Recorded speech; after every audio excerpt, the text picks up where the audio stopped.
আসসালামু আলাইকুম ওয়া রাহমাতুল্লাহি ওয়া বারাকাতুহু। জুম্মা মুবারক।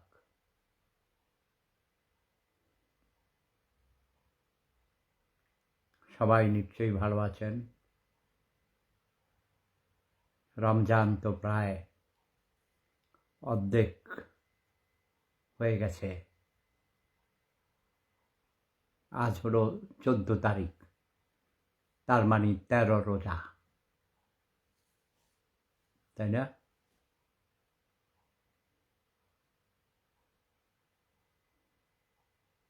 ইউরোপে 14 রোজা।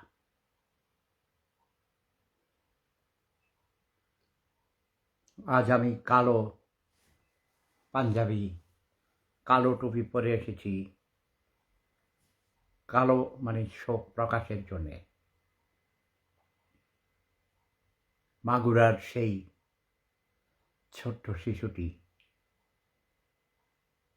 আমার নাতিন তো, আমার নিজের নাতিন তো ছোট বাচ্চা, তার চেয়েও ছোট।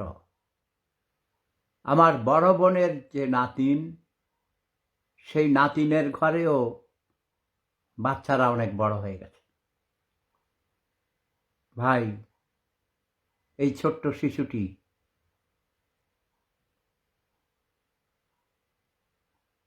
অকালে ঝরে গেল।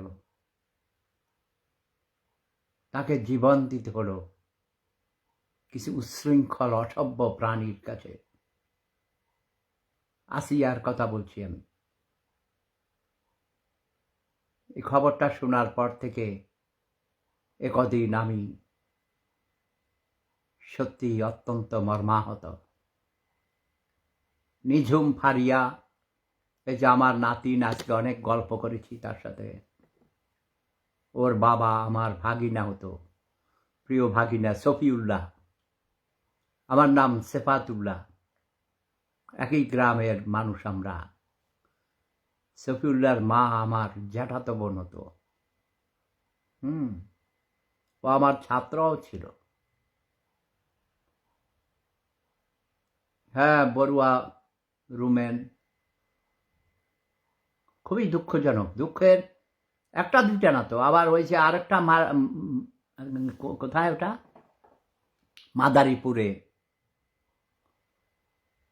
মাদারীপুরে আর একটা 6 বছরের শিশু মেয়েকে ধর্ষণ করে হত্যা করে লুকিয়ে রেখেছে লাশ।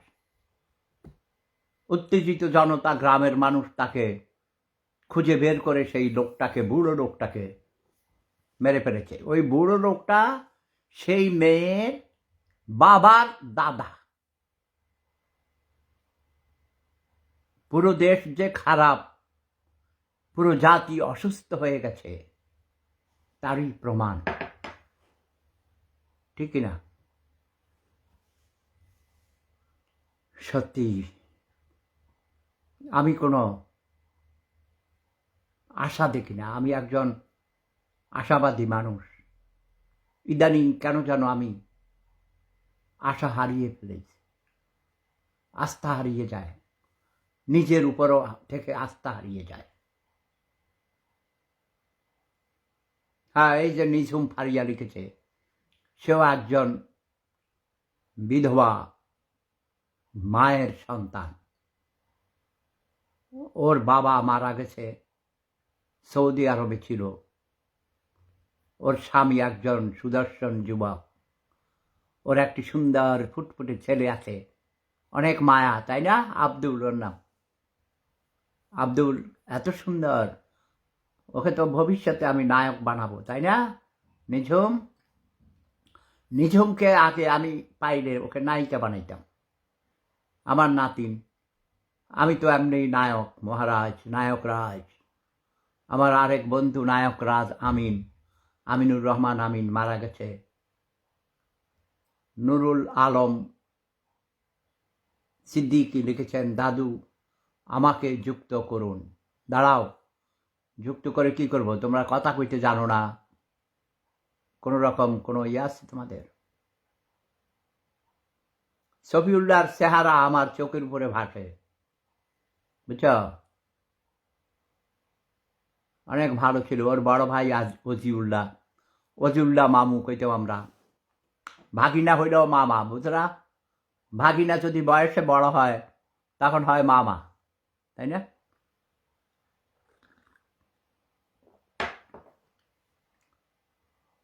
কত কথা।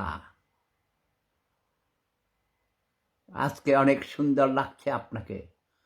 আমাকে বর বর লাগতেছে না, রাজা বাদশাহ?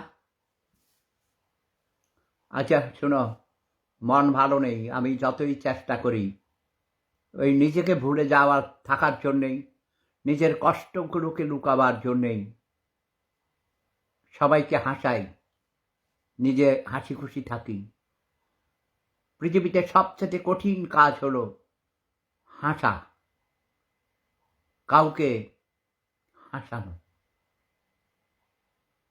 হ্যাঁ, আমার এখন আমাকে মনে হয় আমি দেশে গেলে, যেমন নিঝুম তুমি আমাকে জীবনেও দেখোনি, অনলাইনের কারণে আমাকে চিনো, আগে হয়তো জানতেও না আমার বাড়ি কোথায়, তাই না? আমি তোমার দাদা হই এটাও জানতে না। কিন্তু আমি এখন হিসাব করে দেখেছি আমাদের গ্রামে অনেক আছে আমাকে চিনে বা আমি গিয়ে চিনতে পারবো এমন মানুষের সংখ্যা খুব কম, ঠিক না? এমনকি আমাদের বাড়িতেও। তোমার সাথে কথা বলার পর আজকে আমার অনেকক্ষণ কথা বলেছি। ওই যে আমার জ্যাঠাতো ভাই সেলিমের ছেলে ইঞ্জিনিয়ার শান্ত, ইঞ্জিনিয়ার শান্ত মজুমদারের সাথে ওই আমাদের কলেজ বাড়ির ছবি পাঠাইছে। তোমাদের বাড়ির শুধু গফুর ভাই, তারপরে মান্নান আছে নাকি? ওই যে শহীদুল্লাহর চাচাতো ভাই হইতো, ভূঁইয়া বাড়িতে বিয়ে করেছে। মান্নান আর্মিতে চাকরি করতো, সে আছে? মান্নান আমার চেয়ে সম্ভবত 1 বছর আগে পড়তো স্কুলে, সমসাময়িক, আমার থেকে কিঞ্চিত বড় হবে। তারপরে হারুন আছে, হ্যাঁ শহীদুল্লাহ আছে, শহীদুল্লাহও আছে না? শহীদুল্লাহ তো ওই যে ইমাম সাহেবের ছেলে, সলিমুল্লাহ হুজুরের ছেলে, মান্নানের আপন চাচাতো ভাই। পশ্চিম ঘর, আমি সবার ঘর চিনি, সবার ঘরে যেতাম। একই গ্রামে, আমাদের গ্রাম খুব ছোট, 13টা বাড়ি ছিল আগে, 13টা বাড়ি। প্রত্যেক বাড়িতেই আমাদের আত্মীয় স্বজন। ভূঁইয়া বাড়ি হলো আমার নানার বাড়ি, তাই না? পাটোয়ারি বাড়ি আমার দাদার আগের বাড়ি, ওইখানে আমার ছোট দাদা থাকতো, তুমি চেনা ওই বাড়িতে? আহমদ রাজা পণ্ডিত সাহেব জ্যাঠা। তারপরে তোমার ষষ্ঠী বাড়িতে অনেকেই, অনেক পরিচিত, সবাই আপন। হেদায়েতুল্লাহ ষষ্ঠী, আনমিয়া ষষ্ঠী, আরেকজন ছিল সেফায়েতুল্লাহ ষষ্ঠী, বুঝছ? আমার নামের সাথে মিল। তারপরে ছোট কবিরাজ বাড়ির সফিউল্লাহ আমার সাথে পড়তো। সফিউল্লাহর ছেলে একটা ওই দিন টেক্সট লিখেছে আমি ছোট কবিরাজ বাড়ির সফিউল্লাহর ছেলে। পরে কই হারিয়ে গেছে, আর দেখি না। তারপরে কাছারি বাড়ির মন্টু ভাই আমার সিনিয়র ছিল। মামুনের বড় ভাই ছিল, জব্বর মাস্টার, জ্যাঠা আমাদের পড়াইতো স্কুলে, প্রাইমারি স্কুলের শিক্ষক ছিলেন। তারপরে তো ওইদিকে হলো দৈলার বাড়িতে সবাই মরে গেছে, সিনিয়ররা নাই কেউ। শহীদুল্লাহ, ওই বাড়িতে একটা শহীদুল্লাহ ছিল, আসিয়ার মা। তারপরে তোমার দক্ষিণ দিকে আশার বাঘ বাড়ি, হ্যাঁ আশার বাঘ বাড়ির বাসুকে আমি পাঠাইছি আমেরিকা, এটা জানো? বাসুকে চিনো? আমাদের বাড়িতে কাজ করতো। ছোটবেলায় ওর বাবা মরে গেছে, ওর বাবা মা ওদের দাদা পূর্বপুরুষরা সবাই আমাদের বাড়িতে কাজ করতো। এখন তো বাসু অনেক ধনী হয়ে গেছে, লন্ডন আমেরিকা গেছে। তারপরে যেটা দেওয়ান বাড়ি, ঘোষাল বাড়ি, ওই বাড়িতে আমার চাচির বাপের বাড়ি, বুঝছ? এরাও অনেক, 2 বাড়ি দেখো না। পুকুরের পশ্চিম পাড়ে একটা মোজাম্মেল হকদের বাড়ি, পাটারি বাড়ির সাথে। তারপরে এই পাড়ে পূব পাড়ে এটা ঘোষাল বাড়ি, একেবারে আমাদের বাড়ির সাথে। অনেক বড় বাড়ি। সুনির বাড়ি একেবারে তো বিরাট, সে বাঘ পর্যন্ত, বাঘ থেকে খালের পাড়ে পর্যন্ত চলে আসছে। আগে বাঘ খালি ছিল, ওখানে ধান হইতো, পাট হইতো। আমি দেখছ সব বলে দিলাম। আবার দক্ষিণ পাড়ে আরেকটা বাঁধ রয়েছে, পাটারি বাড়ির দক্ষিণ পাশে জমাদ্দার বাড়ি, জমাদ্দার বাড়ি, জমদার বাড়ি কয়। দেখেছ আমি সব চিনি। ও মাঝখানে একটা বাঁধ পড়ে গেছে, ওটা সরষাকে সেরিয়ারাতেই, কাছারি বাড়ির পূর্ব পাশে, দৈলার বাড়ির পশ্চিম পাশে। এটা কয় কুন্যার বাড়ি। ষষ্ঠী, হেরাও ষষ্ঠী, কিন্তু হেরা ষষ্ঠী, ষষ্ঠী বংশের মানুষ। নুরু ষষ্ঠী আমাদের বাড়িতে কাজ করতো সারা বছর ধরে। দেখা তুমি চিনো, সব চিনো। আমি সব চিনি, প্রত্যেক বাড়ির প্রত্যেক মানুষকে চিনতাম, কার কোন ঘর সেটা চিনতাম, এবং শোষা গ্রামেরও। এটা আমার খুব ইচ্ছা আছে, ছোটবেলা থেকেই জানার খুব আগ্রহ। এমনভাবে আমি সারা বাংলাদেশ চিনি, সারা বাংলাদেশ আমি চষে বেড়াইছি, কাজ করেছি। শুধু ঘোরার জন্য যাইনি, কাজ করেছি, বুঝতে পেরেছ? শুধু ভোলা জেলাতে যাই নাই। কিন্তু বারবার আমার চোখের উপরে ভেসে উঠে আসিয়ার ছবি। কি সুন্দর সুইট মেয়েটা, তাই না? আর এইসব অসভ্য লোকগুলো, অনেক তো বাপও আছে মেয়েদের সাথে জিনা করে, অনেক ভাই বোনে জিনা করে। আচ্ছা, এরা কি মানুষ কিনা সেটা বড় আগে। যাদের মধ্যে মনুষ্যত্ব নাই, এরা কি মানুষ? এরা মানুষ নামের কলঙ্ক। নিঝুম লিখেছে, নিঝুম ফারিয়া লিখেছেন, আপনি প্রধানমন্ত্রী হইলে এই দেশ অনেক উন্নত হতো। ধন্যবাদ। হ্যাঁ, এটা আমি চ্যালেঞ্জ দিয়ে বলতে পারি। 5 বছর অনেক সময়। আমি জানি আমার আগমনের সাথে সাথে বাংলাদেশে একটা আনন্দের জোয়ার, আনন্দের জোয়ারে বাংলাদেশ উত্তাল হয়ে উঠবে। আমাকে বলে আমার পিঁপড়া বাহিনী, আজও বলেছে, সবসময় যাদেরকে নেতা বানাইছি। আজকে নুরুল হক নূরের একটা ভিডিও দেখে আমি খুব খুশি হয়েছি। ওই যে নতুন নেতা হয়েছে, কিছু আলতু ফালতু পোলাপান গ্রাম থেকে উঠে এসে খ্যাত খামার টকশোতে থেকে গিয়ে মুখে মুখে তর্ক করে। নুরুল হক নূরকে প্রশ্ন করা হয়েছিল, সে ওটা জবাব দিচ্ছিল। আর এই ছেলে হান্নান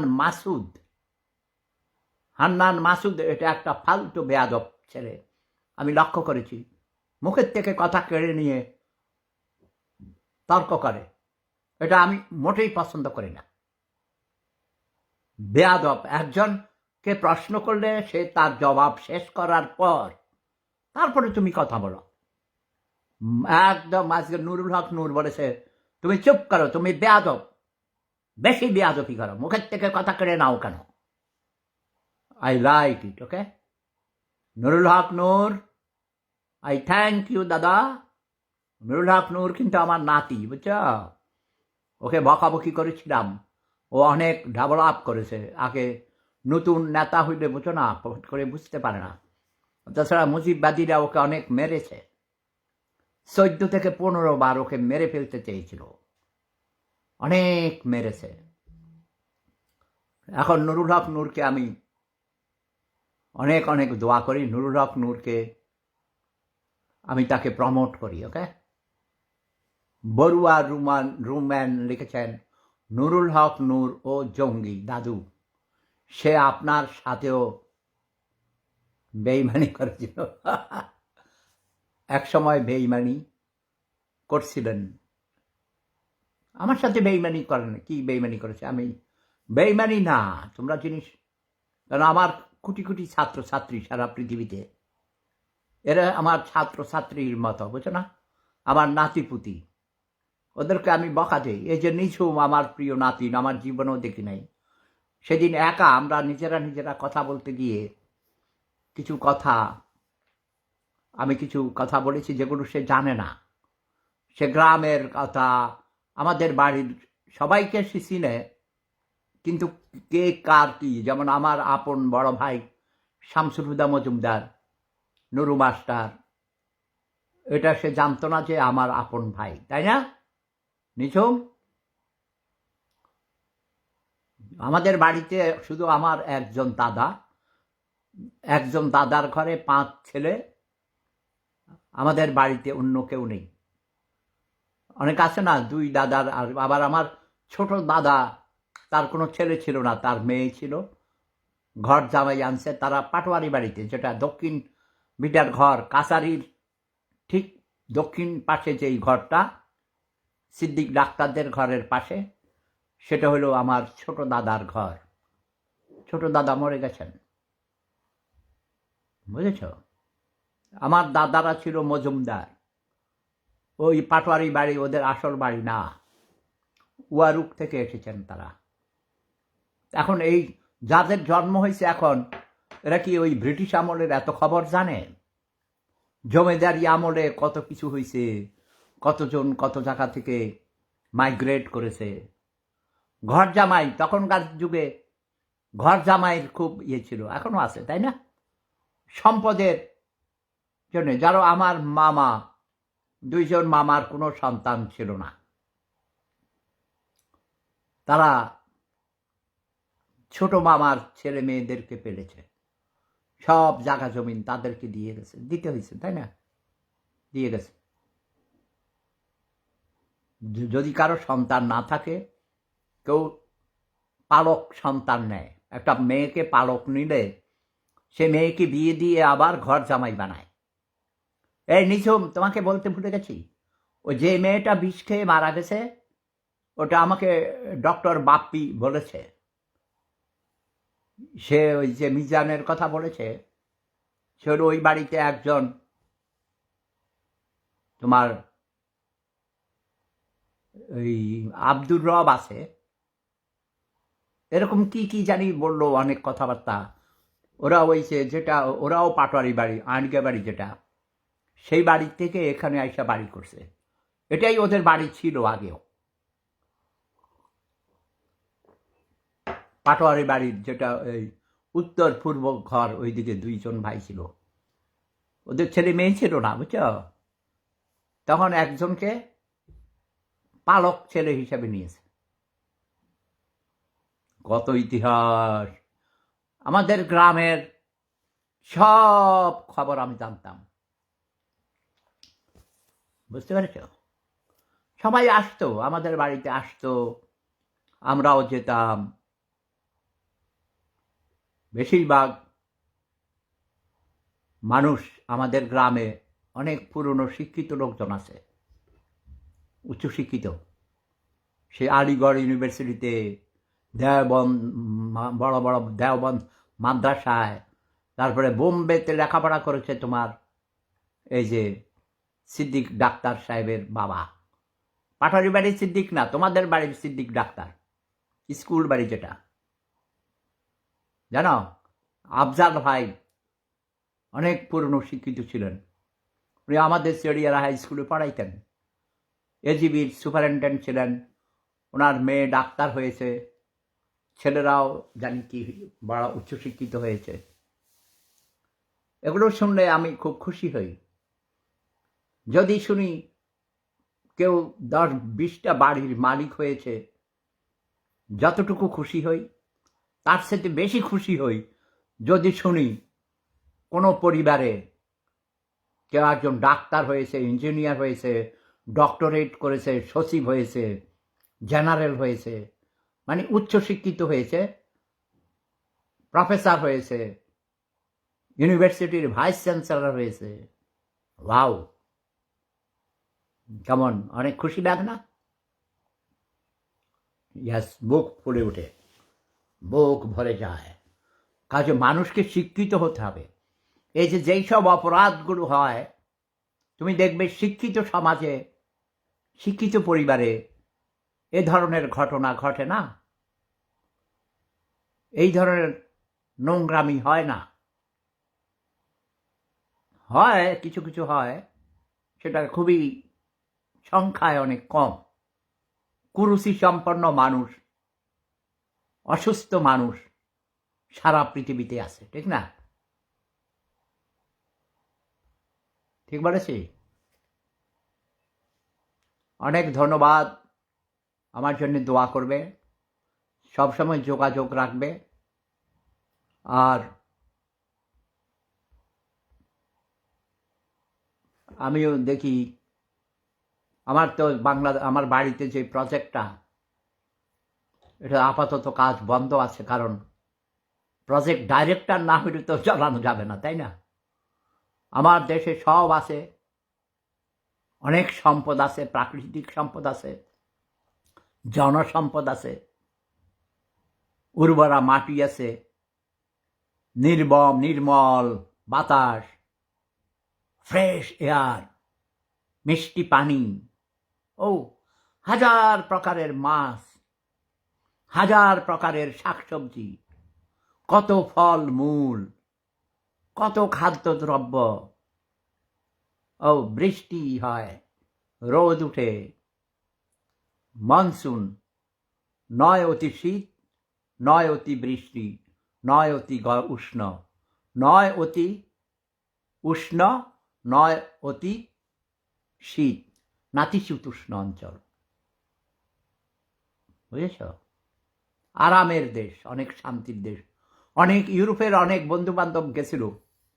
এক ফিল্ম ডিরেক্টর আমার বন্ধু, বেড়াইতে যাইয়া সে এরপরে আবার 3বার গেছে। সুন্দরবন গিয়ে সে বলে যে আমি এখানে থেকে যাব। কক্সবাজারে যাইয়া বলে যে ও মাই গড, কোথায় আসলাম, এত সুন্দর স্বর্গ। সেবারে সে সুন্দরবনে অথবা কক্সবাজারে থেকে যাবে। অবশেষে চলে আসতে হয়েছে, সে তো ফিল্ম ডিরেক্টর ছিল।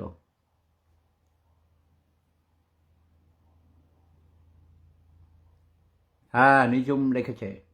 হ্যাঁ, আমার জন্মের অনেক আগেই পূর্বপুরুষরা, দাদা নানা দুই পক্ষই জমিদার ছিল, এবং ইংল্যান্ডে গেছে সেই প্রথম বিশ্বযুদ্ধের সময়। আমার একদম বড় জ্যাঠা, উনি ইংল্যান্ডে, উনি বিয়ে করা, ওনার কোনো ছেলে মেয়ে ছিল না, বুঝেছ? আরেক জ্যাঠার একটা মেয়ে ছিল, লাকসামে তার বিয়ে হয়েছে। তার মামার বাড়িও লাকসাম ছিল, রাজিয়াবু। ওরা বেড়াইতে আসতো, উনি মারা গেছে। বুঝতে পেরেছ? আচ্ছা, এই পরিবারে 200 জনের উপরে ইংল্যান্ডে থাকে। তারা তো দেশের বাড়িতে আসে। এই যে 1 সপ্তাহ আগে ফিরে গেছে দেশে থেকে, বেড়াইয়ে আসছে পলাশ। কালকে ওর সাথে কথা হয়েছে। ও বলে গ্রামের বাড়িতে ছিল না, কয়েক ঘন্টা ছিল, ভয়ে থাকে নাই, বুঝছো? পরিবেশ ভালো নাই তো। কুমিল্লা শহরে ওর বাড়ি আছে। যে কয়দিন ছিল কুমিল্লাতে ছিল, ঢাকাতে ছিল।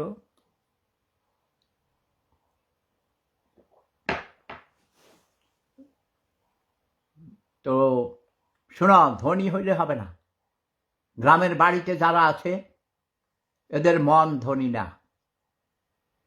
নাইলে তো আমার এই এত সুন্দর প্রজেক্ট লক্ষ লক্ষ টাকা খরচ করে আমি করেছি আমার মায়ের নামে, হাসমতের নেশা হাঁটু science and technology college, and Swapnil kindergarten, তাহলে এটা চলতো না?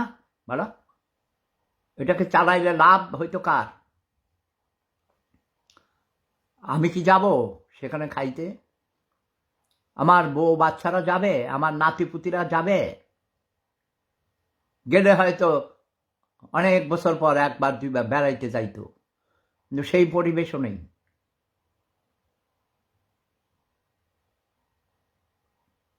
না, টাকা পয়সায় ধনী থাকলে আমি ওটাকে ধনী বলি না। আচার আচরণে, ব্যবহারে মানুষের মন সুন্দর হতে হবে। বাড়ির সামনে ফুলের বাগান করে নাই, তোমাকে বলছিলাম না ছোটবেলায় আমি ফুলের বাগান করতাম। মানুষের মন যদি সুন্দর হয় সেটাই হলো সুন্দর। আমার বাড়ি কচুয়াতে, তোমার তাই নাকি? কচুয়া কোন গ্রাম? আরে খাইছে কচুয়া। কোচা কোচা আমি চিনি, কচুয়া আমাদের আত্মীয় স্বজন আছে। যাক, অনেক ব্যক্তিগত কথা বললাম। ওই যে আমার নাতিন নিঝুমকে দেখার পর, নিঝুম ভালো থেকো ভাইয়া, মাঝে মধ্যে আসি তোমাদের সাথে গল্প করি। আমার 35 বছরের প্রবাস জীবনে আমি একা নই। অনেকে আমাকে বলে, আপনি একা কেমন কি করে থাকেন? একা থাকেন? তোমার কি মনে হয় আমি একা? নো, সারা পৃথিবীব্যাপী আমার নিজস্ব ভুবন আছে, তাই না? আমার নিজস্ব ভুবন তৈরি করেছি। আমার কবিতার ভুবন আছে। আমি অগণিত কবিতা লিখেছি। যুদ্ধের সময় কমপক্ষে আমার 500টার উপর কবিতার পাণ্ডুলিপি পুড়ে ফেলেছে। হাতে লিখতাম তো, বুঝো না? অনেক ভালোবাসা রইল। তোমার ছেলেটাকে অনেক আদর দিও। তোমার জামাইকেও আমার শুভেচ্ছা দিও। তোমার জামাই অনেক ভালো মানুষ, সুদর্শন পুরুষ, অনেক ধার্মিক মানুষ, অনেক সুন্দর। তাকে দানিতে অনেক মানাইছে ভালো। অনেক মানুষকে দানিতে চোর ডাকাইতের মতো লাগে, টেরোরিস্টের মতো লাগে, সন্ত্রাসীর মতো লাগে, কিন্তু তোমার জামাইকে সন্ত্রাসী বলে মনে হয় নাই। দানিতে ওকে মানাইছে ভালো। যা, আমিও বলছিলাম আমার 2 বউকে বলেছি আমি দানি রেখে দেই। ওরা বলে যে নো, তোমার দানি রাখার দরকার নেই, তুমি দানি ছাড়াই তোমাকে ভালো লাগে। কি বলো? হ্যাঁ, আমার বড় বউ, ছোট বউ, 3 নাম্বার বউ সবাই বলেছে, আমার 4 নাম্বার বউ হবে নাকি কেউ? আমরা তো একসাথে 4টা বিয়ে করতে পারি মুসলমানরা, কিন্তু কচি কচি সুন্দরী তরুণী হতে হবে। যাক, মন খারাপের মধ্যেও তোমাদেরকে একটু হাসাই, বুঝো না? এই পৃথিবীতে মানুষের হাসির জায়গা নেই। কেউ হাসে না, কেউ হাসায় না, সবাই শুধু মন খারাপ করে। কি নবিতা, আমি তোমার 4 নাম্বার বউ হতে চাই। ধন্যবাদ। নিঝুম, তুমি দেখো, নিঝুমের সাথে যোগাযোগ করো। নিঝুম আমার নাতিন। নিঝুম যদি সার্টিফাই করে তখন দেখা যেতে পারে, ঠিক আছে না নিঝুম? কিন্তু কেউ ঘর ভেঙে, আমি যেই বছর ভিয়েনাতে এসেছি ভাই, একটা অনুষ্ঠানে আমাকে দাওয়াত করেছিল, আমি সেখানে কবিতা আবৃত্তি করেছিলাম। তারপরে তো এক মহিলা গান গাইছে। সেই মহিলা বিবাহিতা ছিল। সে মহিলা আমার সাথে প্রেমে পড়ে আমাকে প্রেম নিবেদন করেছে। আমার সাথে সে পালিয়ে যাবে আমাকে নিয়ে। আমি বলেছি, বলো কি? আমি তো বিবাহিত, আমার বউ আছে, আমার ছেলে আছে। বলে যে ওরা তো দেশে আছে, এখানে তো তোমার কেউ নাই, তুমি একা। আমি বলি, তোমার স্বামী আছে, তোমার 2টা ছেলে আছে। বলছে তাতে কিছু নাই, আমি সব ফেলে তোমাকে নিয়ে লন্ডন চলে যাব। সে অস্ট্রিয়ান নাগরিকত্ব পাইছিল, বুঝছো? হ্যাঁ, এই যারা আমার 4 নাম্বার বউ হইতে চাও, নিঝুমের সাথে যোগাযোগ করো। এই ব্যাপারে নিঝুমকে আমি মন্ত্রী বানালাম, ওকে? নিঝুম ভালো থাকুন, সুস্থ থাকুন। প্রেম ধর্ম, সেরা ধর্ম, লাভ ইজ পাওয়ার। নিজেদের জন্য কম জামা কাপড় কিনবেন, একটু পাড়া প্রতিবেশী গরিবদের জন্যে একটু জামা কাপড় কিনে দিয়েন ভাই। তাদেরকে একটু এই রোজার সময় একটু ইফতারি খাওয়াইয়েন। সবাই ভালো থাকুন, সুস্থ থাকুন। জয় জনতা, জয় মানবতা। প্রেম ধর্ম, সেরা ধর্ম, লাভ ইজ পাওয়ার। আচ্ছা, আরেকটা কথা চাই বলি তোমাদের, এটা বলেছিলাম এর আগেও, যে বঙ্গোপসাগর থেকে পানি জলীয় বাষ্প হয়ে উপরে উঠে কোথায় যায়? উত্তর দিকে যায়, যাইয়া কোথায় ঠেকে? মেঘ আকারে যাইয়া হিমালয় পর্বতে যাইয়া ধাক্কা খায়, সেখানে গিয়ে আটকা পড়ে, ওই দিকে যেতে পারে না। ঠান্ডা বাতাসের সংস্পর্শে এসে সেখানে মেঘ থেকে বৃষ্টি হয়, সেই বৃষ্টি নিচের দিকে নেমে আসে, সাথে করে অনেক বড় বড় পাথর, পাহাড় ভেঙে টুকরো টুকরো করে অনেক বড় বড় শিলা পাথর এগুলো নিয়ে আসে। সেগুলো একটার সাথে নিচে নামার সময় ধাক্কা খাইতে খাইতে একটার সাথে গড়াইতে তখন তারা একেবারে বালি কণা হয়ে যায়, ধুলাবালি, পাথরের টুকরা হয়, তারপরে হয়ে যায় এই যে নুড়ি পাথর। তারপরে এগুলো সেডিমেন্টেশনের ফলে, মানে তলানি জমে জমে জমে এই বাংলাদেশের জন্ম হয়েছে। মানে আমাদের এই পানি আবার তারা জলীয় বাষ্প হয়, সাইক্লিক অর্ডারে, চক্রাকারে সেটা ঘুরতেই থাকে, এভাবে ঘুরতেই থাকিবে যতদিন পর্যন্ত হিমালয় পর্বত থাকিবে, যতদিন পর্যন্ত বঙ্গোপসাগর থাকিবে। এটা কেউ চিন্তা করছ? এ দেখো কত সহজ কথা, কারো মাথায় আসে নাই এটা। আমাদের পানি বঙ্গোপসাগরের পানি দিয়েই ধৌত হয়ে আবার সেটা এসে তলানি জমা হতে হতে আবার ভূখণ্ড তৈরি হয়। এইভাবে বাংলাদেশ তৈরি উঠছে 25,000 বছর আগে। এটাকে বলা হয় জিওমরফোলজিক্যাল টার্মে বলা হয়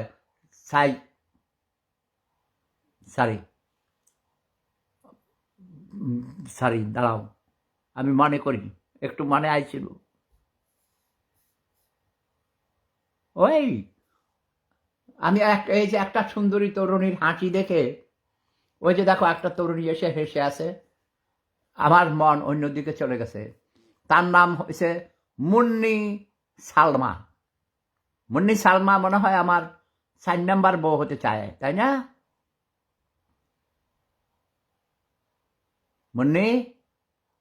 মুন্নি তো এক মুন্নি আমার বান্ধবী ছিল পাল্টকে, ওর বাড়ি ফরিদপুর।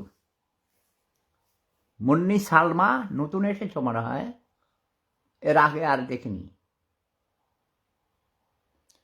হায় নাবিল, আমি ক্লান্ত হয়ে গেছি, এখন আর কথা বলতে পারবো না। এই মুন্নি সালমা, তুমি যদি আমার 4 নাম্বার বউ হতে চাও, তাহলে তুমি নিঝুম ফারিয়ার সাথে যোগাযোগ করো। এই মনে পড়েছে, প্লায়োস্টোসিন এরা 25,000 বছর আগে সেটাকে প্লায়োস্টোসিন এরা বলা হয়। এই বাংলাদেশ নামক, মানে বঙ্গ যে দ্বীপ, ডেল্টা, বেঙ্গল ডেল্টা, এই বদ্বীপটা সাগরের তলদেশ থেকে ভেসে উঠেছে দ্বীপ আকারে। এটার নাম বেঙ্গল ডেল্টা, বাট বঙ্গ দ্বীপ। এবং এই জন্যই আমি বলেছি আমার বাংলাদেশের নাম হবে বঙ্গ। আর একটু বলি নাই, এই বঙ্গের সীমা হলো হিমালয় থেকে বঙ্গোপসাগর পর্যন্ত।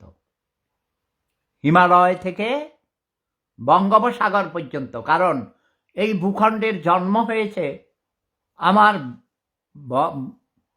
বঙ্গোপসাগরের পানি জলীয় বাষ্প হয়ে উপরে গিয়েছে, সেটা মেঘ আকারে গিয়ে হিমালয় পর্বতে বাধা পেয়ে তারপরে বৃষ্টি আকারে নিচে নেমে এসে হিমালয় পর্বতকে ভেঙে পাহাড় থেকে পাথর নিয়ে সে আবার নিচে নেমে এসে, কথা বুঝছো? কি সুন্দর কথা, কঠিন কথা কত সহজ করে বলে দিয়েছি, তাই না? কাজেই এই পুরো ভূখণ্ড আমার চাই। এই ভূখণ্ডের নাম হলো বেঙ্গল। এই বেঙ্গল ডেল্টা পুরোটাই হিমালয়ের পাদদেশ থেকে শুরু করে বঙ্গোপসাগর পর্যন্ত, তার মানে 7 সিস্টার আমাদের পূর্ববঙ্গ, পশ্চিমবঙ্গ, আসাম, ত্রিপুরা রাজ্য, মেঘালয়, ঝাড়খণ্ড, মিজোরাম, নাগাল্যান্ড, সিকিম, এই পুরো অঞ্চলটা মিলে হবে বেঙ্গল মানে বঙ্গ। আমি কিন্তু বলি, প্রায় শুনবা, জয় বঙ্গ, জয় জনতা, জয় মানবতা। একদিন এই বঙ্গ হবেই হবে। এই নাবিল, তুমি কিন্তু সাক্ষী, এই বঙ্গের কথা আমি অনেকবার বলেছি। আমি বঙ্গ পিতা, তোমরা সবাই বঙ্গের জন্য কাজ করো। আগে নিজেরা স্বনির্ভর হও এবং বঙ্গোপসাগরের অনেক বড় বন্দর হবে, একেবারে মায়ানমার পর্যন্ত, চট্টগ্রামের ওই দিকে কক্সবাজার পর্যন্ত বঙ্গোপসাগরের তীর ঘেঁষে এটাকে আমরা আরো অনেক উন্নত মানের ডিপ সি করব। ডিপ সি পোর্ট, গভীর সমুদ্র বন্দর, সেখান থেকে এদিকে আমরা আরো অনেকগুলো বন্দর করব, যেন ছোট ছোট শিপে করে ডিপ সি থেকে, গভীর সমুদ্র বন্দর থেকে মালপত্র দ্রুত ব্যাগে নিয়ে আসা যায়। কারণ আমাদের এই 7 সিস্টারে কোনো সমুদ্র বন্দর নেই, তাদের সীমানার সাথে কোনো বন্দর নেই, তিব্বতের সাথে বন্দর নেই, নেপালের সাথে বন্দর নেই। খেয়াল করছ? তখন আমাদের এই সমুদ্র বন্দর তারা ব্যবহার করবে ব্যবসা বাণিজ্যের জন্যে, যোগাযোগের জন্যে। পৃথিবী কত ছোট হয়ে যাবে। আমাদের এই অঞ্চলটা তখন একটা সুন্দর, অনেক বড় স্বনির্ভর বেঙ্গল হয়ে যাবে, স্বনির্ভর বঙ্গ। স্বনির্ভর এই বঙ্গের রূপকারের নাম কি? তোমাদের প্রিয় সেফুদা, বঙ্গ পিতা। জয় বঙ্গ, জয় জনতা, জয় মানবতা। প্রেম ধর্ম, সেরা ধর্ম, লাভ ইজ পাওয়ার। এই তোমরা এটা শেয়ার করো। নিঝুম, সবাই বেশি বেশি করে শেয়ার করো প্লিজ, অত্যন্ত গুরুত্বপূর্ণ। এর মধ্যে অর্থনীতি আছে, রাজনীতি আছে, ভূগোল আছে, বিজ্ঞান আছে, পরিবেশ বিজ্ঞান আছে, কি নেই বলো? প্রেম আছে, প্রেম, প্রীতি, স্নেহ, মমতা, ভালোবাসা আছে। বিভিন্ন জাতি, পাহাড়ি, তারপরে সেই সকল জাতি গোষ্ঠীর জন্য আমরা প্রত্যেককে স্বায়ত্ত শাসন দিব। ঠিক আছে না? এই বঙ্গের পিতা, বঙ্গপিতা সেফুদা, প্রেম সাম্রাজ্যের মহান অধিপতি, মহান প্রেম সম্রাট। প্রেম ধর্ম, সেরা ধর্ম, love is power.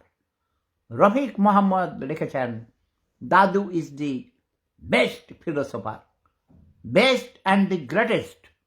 Okay, yes. সবাই ভালো থাকুন, মনকে সব সময় আনন্দ ফুর্তিতে রাখবে, অলওয়েজ স্মাইলিং। ওকে, সব সময় হাসি খুশি থাকবে। লাভ ইজ পাওয়ার। প্রেমেই শক্তি, প্রেমেই মুক্তি।